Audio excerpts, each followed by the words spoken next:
옛날 옛적 강원도 춘천 봉산리에는 밤이 되면 이상한 일이 벌어지곤 했습니다. 마을의 사람들이 하루를 마치고 잠자리에 들고 나면 누군가 마을 주변의 숲에서 재미있는 소리와 웃음소리가 들려오곤 했습니다. 사람들은 이 소리의 주인이 누구인지 몹시 궁금해했지만 정체를 아는 이는 없었습니다. 어느 날 용감한 청년 백수가 그 비밀을 밝히기로 결심했습니다. 백수는 깊은 밤에 홀로 숲으로 향했습니다. 달빛조차 희미하게 비추는 밤이었지만 백수의 마음은 결연했습니다. 그는 숲으로 향하며 두근거리는 가슴을 진정시키려 애썼습니다. 숲 안쪽 깊은 곳에 다다르자 백수는 무언가 이상한 느낌이 들었습니다. 그리고 그때 주변에서 빛나는 불빛들이 나타나기 시작했습니다. 그것은 바로 도깨비불이었습니다. 도깨비불은 백수를 둘러싸고 춤을 추기 시작했습니다.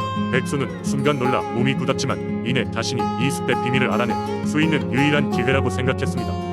백수가 도깨비불을 따라가자 그곳에는 수십 마리의 도깨비들이 모여 춤을 추고 있었습니다. 도깨비들은 백수를 발견하자 놀라지도 않고 반갑게 맞아주었습니다. 그들 중 가장 키가 크고 덩치가 큰 도깨비가 백수에게 다가와 웃으며 말했습니다. 오호, 이 방울산에 사람이 찾아온 것은 아주 오랜만이구나. 자네도 우리와 함께 즐길 수 있겠느냐. 백수는 오히려 도깨비들이 환대에 놀랐습니다. 여기서 도망칠 기회가 있었지만 그는 호기심을 참을 수 없었습니다. 백수는 용기를 내어 물었습니다. 당신들은 왜 밤마다 이곳에서 모이고 소란을 피우는 것이오? 사람들은 모두 무서워하고 있어. 도깨비들은 크게 웃었습니다. 그중 한 도깨비가 백수에게 말했습니다. 우리는 인간과 같이 살고 싶은 마음이 아주 컸다네. 하지만 우리 모습이 그들에겐 두려운 존재이지. 그래서 이렇게 숨어 모이며 그리움을 달래고 있다네. 백수는 도깨비들이 인간들에게 해를 끼치려는 것이 아님을 깨달았습니다. 도깨비들은 그저 인간과 교류하기를 원했지만 그 모습 때문에 어쩔 수 없이 따로 모여 밤을 즐기고 있었던 것입니다. 이후 백수는 마을 사람들에게 도깨비들의 이야기를 전하고 그들이 안전하며 오히려 친근한 존재임을 알렸습니다. 도깨비들은 점점 마을 사람들과도 교류하며 춘천 봉산리에는 인간과 도깨비가 함께 어울려 사는 전설 같은 이야기가 전해지게 되었습니다.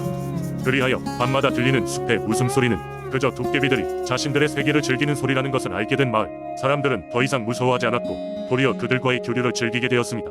두 번째 이야기. 옛날 옛적 한국의 아름다운 지역 무안에는 특별한 민속신앙이 하나 존재하였다. 무안은 끝없는 녹색 들판과 푸른 하늘이 어우러져 사람들이 마음을 소박하게 만드는 곳으로 그 땅에는 전통을 소중히 여기는 사람들이 살고 있었다. 이곳 사람들은 자연과 조화를 이루며 살기를 원했고 그 중심에는 특별한 바람춤의식이 있었다. 이 믿음 깊은 마을에는 신비로운 바람에 영혼이 깃들어 있다고 전해졌다.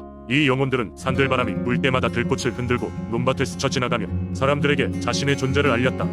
바람은 신성한 존재로 여겨뒀고 마을 사람들은 이를 기리는 의식을 해마다 개최했다. 바람춤은 한 여름 초승달이 떠오를 때 시작되었다. 마을 사람들은 저마다의 꽃으로 엮은 화관을 머리에 쓰고 가장자리가 색색으로 수놓아진 각양각색의 한복을 차려입었다. 해가 저물기 시작하면 마을 중앙에 위치한 넓은 광장에 모여 바람을 맞이하는 준비를 했다. 야속한 여름 밤바람이 불어오면 첫 춤꾼이 중앙에 등장했다. 그는 누가 보아도 노련한 무용수였으며 바람을 닮은 부드러운 동작으로 춤을 시작했다. 그의 동작 하나하나가 공기를 가르고 지나가면서 바람의 흐름을 시각적으로 표현해냈다. 이때 마을 사람들은 조용히 손뼉을 치며 그의 춤을 감상하였다. 춤을 추다 보면 바람은 점점 강해져 관중들도 마치 바람 속에 춤을 추는 듯한 착각에 빠지게 했다. 이 춤은 그저 육체적 움직임이 아니었다. 춤꾼은 바람을 불러들이고 그것의 이야기를 들려주며 마을과 보호령인 바람 사이에 대화를 중재하는 신성한 매개체였다. 춤이 절정에 이르면 춤꾼은 자신만의 구도로 점점 더 격렬하게 몸을 움직이며 무안을 둘러싼 모든 사람들과 자연의 주파수를 맞췄다. 마을의 열린 바람춤과 함께 삶은 자연과의 조화 속에서 이루어진다는 철학이 사람들 사이에 깊게 뿌리내렸다. 또한 춤이 끝나고 나면 마을 사람들은 항상 평온함을 되찾았고 다음 해에도 무상과 번영을 기원하며 각자의 일상으로 돌아갔다. 이처럼 무안의 사람들에게 바람춤은 단지 춤 이상의 의미를 지니며 그들의 삶 속에 깊숙이 자리한 신앙의 일부분이었다. 오늘날에도 이 전통은 여전히 이어지고 있으며 이를 경험한 사람들은 누구라도 그 신비롭고 경이로운 경험을 두고두고 기억해가며 후손들에게 이야기로 전해 내려간다. 세 번째 이야기. 옛 경주 마을에는 오래된 전설이 내려오고 있었습니다. 그 전설의 중심에는 달빛 아래에서 벌어지는 기이한 이야기가 있었습니다. 많고 많은 별들이 은하수를 이루며 밤하늘을 가득 채우던 시절 경주의 한 시골 마을에 매지라는 소녀가 살고 있었습니다. 매지는 뛰어난 용모와 아름다운 달림을 닮은 큰 눈동자로 마을 사람들의 사랑을 받았지만 그녀에게는 무언가 특별한 점이 있었습니다. 그것은 바로 평상시에는 감지할 수 없는 어떤 비밀스러운 힘이 그녀를 감싸고 있다는 점이었습니다. 그녀의 할머니는 마을에서 유명한 무녀였고 때가 되면 마을 사람들을 위해 제사를 지내곤 했습니다. 특히 음력 보름달이 뜨는 날밤 세상의 신령들과 대화하기 위한 엄숙하면서도 신비로운 제사가 있었습니다. 매지는 할머니가 수행하는 이러한 제사를 항상 호기심 어린 눈빛으로 지켜보았습니다. 그러던 어느 날 밤, 보름달이 가장 밝게 빛나는 날, 매지는 할머니의 일을 돕기 위해 제단 근처를 정리하고 있었습니다. 그날은 유난히 달빛이 밝았고 마을은 그 고요한 빛에 잠긴 듯했습니다. 매지는 마치 달빛과 하나가 된 그 몽환적인 기분을 느끼며 불현듯 뭔가에 이끌리듯 마을 뒤쪽에 숲으로 발걸음을 옮기기 시작했습니다. 숲속 깊은 곳에는 달나비 연못이라는 작은 연못이 있었습니다. 전설에 따르면 이 연못은 달의 신과 인간이 만나는 장소라 여겨졌습니다. 아무도 감히 연못 근처에 가지 않았지만 매지는 그날 밤 무언가에 홀린 듯 발길을 멈출 수가 없었습니다. 연못에 도착하자 매지는 기이한 신비로움을 느꼈습니다. 연못의 물은 마치 달의 거울처럼 반짝였고 그곳에 있는 작은 자줏빛 나비들이 달빛 아래에서 춤을 추듯 날아다니고 있었습니다. 그녀가 잠시 그 광경에 넋을 잃고 있을 때 물 위에서 고요히 올라오는 연기가 그녀 앞에서 형체를 가지기 시작했습니다. 그것은 다름 아닌 달의 신이었습니다. 그의 눈은 별처럼 빛났고 온몸에서 은은한 빛이 흘러나갔습니다. 달의 신은 느린 음성으로 매지에게 말했습니다. 매지야, 너는 이 땅의 신령을 돌볼 운명을 타고났단다. 내 안의 힘을 깨워 이 마을과 이 세계를 밝히는 일이 필요하구나.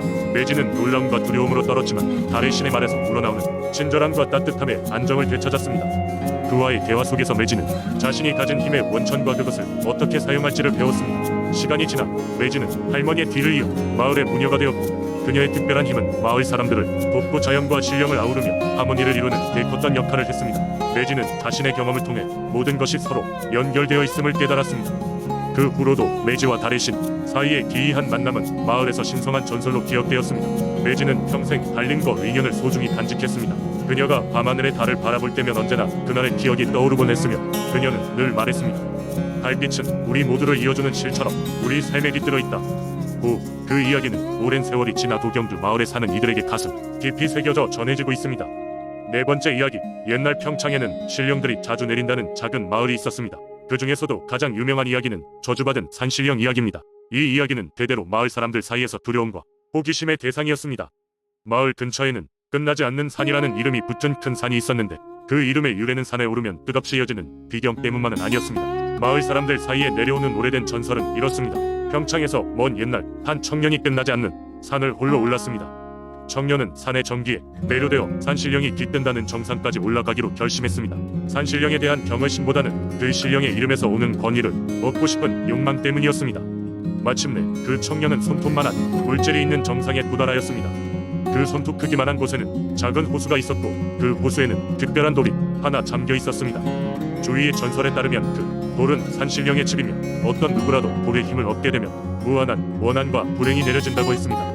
하지만 청년은 그저 이야기를 흥미롭게 여기고 그것을 신경 쓰지 않았습니다. 그는 정상에서 돌을 손에 쥐었고 그 순간 그의 손에서 강력한 빛이 뿜어져 나왔습니다. 이 빛은 순식간에 사방으로 퍼지며 산을 감쌌고 마을 사람들 모두 가공포에 질리게 만들었습니다. 다음 날 아침 마을은 어느 때보다 침울하고 무거운 공기로 가득했습니다. 사람들은 산신령이 분노했다고 믿었으며 끔찍한 저주가 마을에 드리워질 것을 확신했습니다. 며칠 후 불행은 서서히 다가왔습니다. 마을의 수확량은 점차 줄어들었고 아침마다 고요하기 짝이 없는 안개가 마을을 덮었습니다. 사람들은 병에 걸리기 시작했고 이상하게도 모두가 괴이한 악몽을 꾸었습니다. 마을은 삶의 활기를 잃어갔으며 사람들은 하나둘씩 마을을 떠나기 시작했습니다. 청년은 자신의 욕심이 마을 전체를 불안에 빠뜨렸다는 사실을 깨달았습니다. 산신령의 진노를 풀기 위해 그는 다시 한번 산을 찾았습니다. 산신령의 제단 앞에서 그는 돌을 제자리에 되돌려놓고 용서를 구했습니다. 그 순간 공기는 무겁게 흐르던 것이 거치고 끝나지 않는 산은 다시 조용해졌습니다. 마을은 다시 활기를 찾기 시작했고 안개는 사라졌습니다. 그러나 사람들은 여전히 그 산을 두려워했고 다가가려 하지 않았습니다. 산신령의 경고는 마을의 전설로 남았고 사람들에게는 욕심이 아닌 감사로 대할 것을 계속해서 상기시켰습니다. 이렇게 평창의 한 작은 마을은 산신령의 전설 속에서 괴로움을 당했지만 그 이후로도 자연의 조화와 균형을 유지하며 살아갔습니다. 그리하여 이 이야기는 사람들 입에 오르내리며 세대에서 세대로 전해 내려오게 되었습니다.